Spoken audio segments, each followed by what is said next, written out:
Kita harus membawa berita pada dunia dalam gelap tentang kebenaran dan kasih dan damai yang menetap, dan damai yang menetap. Karena gelap jadi remang pagi dan remang jadi siang terang. Kuasa Kristus kan nyatalah, ramani dan cemerlang.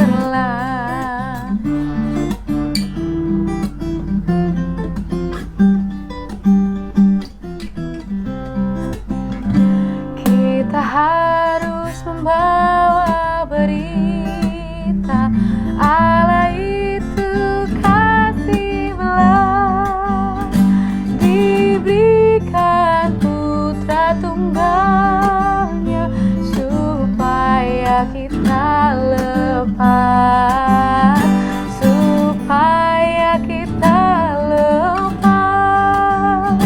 Karena gelap jadi remang pagi dan remang jadi siang terang. Kuasa Kristus kan nyatalah, ramani dan cemerlang.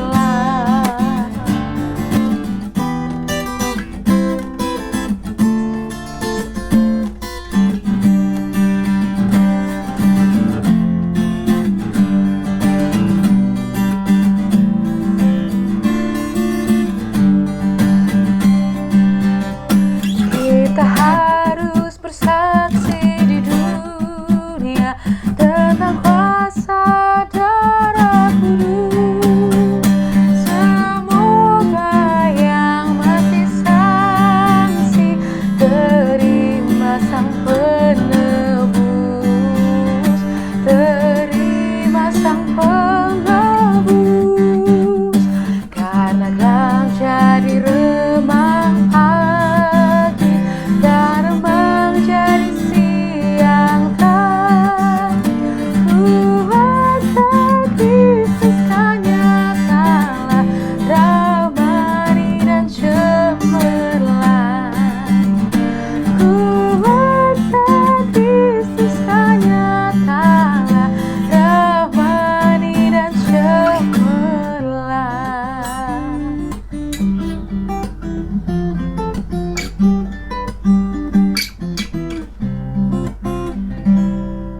Selamat malam, Jemaat GKI Harapan Indah dimanapun Bapak Ibu sekalian berada.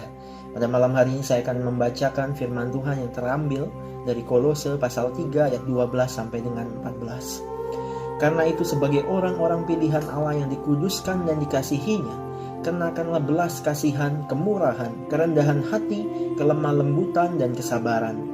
Sabarlah kamu seorang terhadap yang lain, dan ampunilah seorang akan yang lain apabila yang seorang menaruh dendam terhadap yang lain.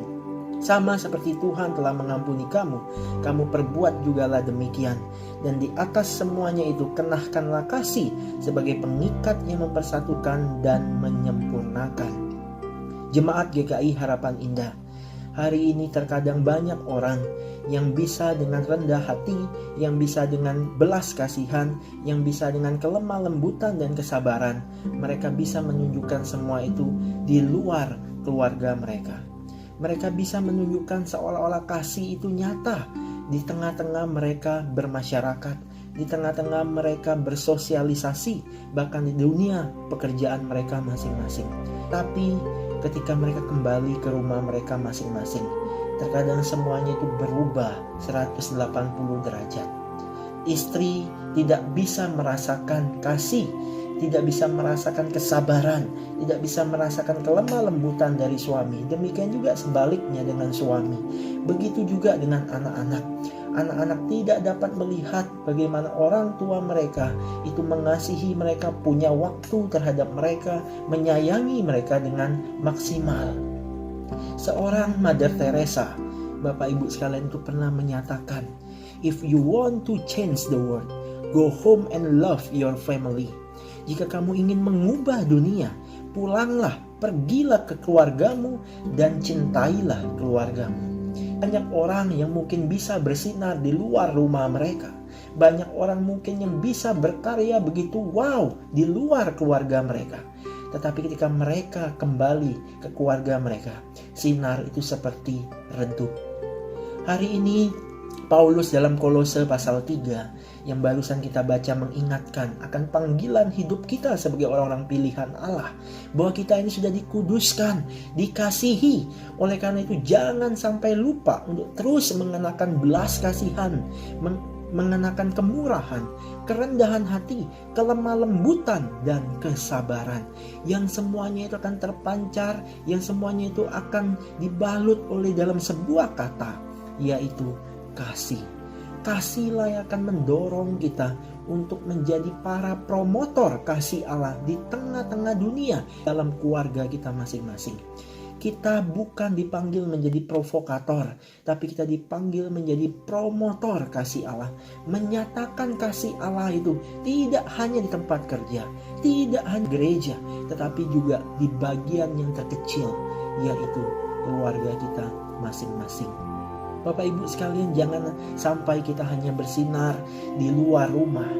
Jangan sampai kita hanya dikenal, mempunyai nama baik di saat kita bekerja ataupun saat kita melayani Tuhan. Tetapi ketika kita di keluarga pun, di keluarga inti kita pun dipanggil untuk tetap bersinar, menyatakan kasih Tuhan bagi orang-orang di sekitar kita. Mari suami istri, kenakanlah kasih. Mari anak-anak, kenakanlah kasih, sehingga keluarga kita boleh sungguh-sungguh menghadirkan kasih Kristus, dan di dalamnya kita boleh saling mengasihi dan memuliakan Tuhan. Kiranya firman Tuhan yang singkat ini boleh menjadi berkat bagi setiap kita yang mendengarkan. Mari kita berdoa. Mari kita berdoa, Bapak Ibu. Tuhan, jadikanlah kami promotor-promotor kasih Tuhan, bukan menjadi pribadi-pribadi yang menjadi provokator, yang menyebabkan perpecahan, yang menyebabkan pertikaian, yang menyebarkan kebencian satu dengan yang lain. Terkhusus ya Tuhan bagi keluarga kami sendiri, keluarga yang telah Tuhan hadirkan bagi setiap kami. Ajar kami menjadi pribadi-pribadi yang sungguh-sungguh menyatakan kasih Kristus bagi suami, istri maupun anak-anak kami. Tuhan, Kau yang boleh tolong setiap kami tempat ini. Hadirkan kasih Kristus itu bagi diri kami, sehingga kami boleh saling mengasihi satu dengan yang lain, dengan kasih dan cinta yang murni. Tuhan berkati keluarga-keluarga Kristen dimanapun berada, di tengah-tengah situasi yang kurang mendukung ini, di mana setiap orang sedang berada di rumah mereka masing-masing. Ini menjadi momen yang baik untuk boleh saling mengasihi, untuk boleh saling mencintai kembali ya Tuhan. Tuhan, kami berdoa menyerahkan untuk bangsa dan negara kami Indonesia yang terus berjuang melawan corona ini. Tuhan, kami berdoa supaya Tuhan boleh pakai pemerintah, pakai tim dokter untuk boleh menyelesaikan dengan baik dan tuntas masalah penyebaran virus corona ini. Tuhan, tolong bangsa kami, berikan belas kasihan-Mu bagi negeri kami ini ya Tuhan. Terima kasih Tuhan untuk renungan yang singkat, untuk doa syafaat ini. Kami serahkan seluruh firman Tuhan dan juga doa syafaat kami ini ke dalam tangan Tuhan. Di dalam nama Tuhan Yesus kami berdoa.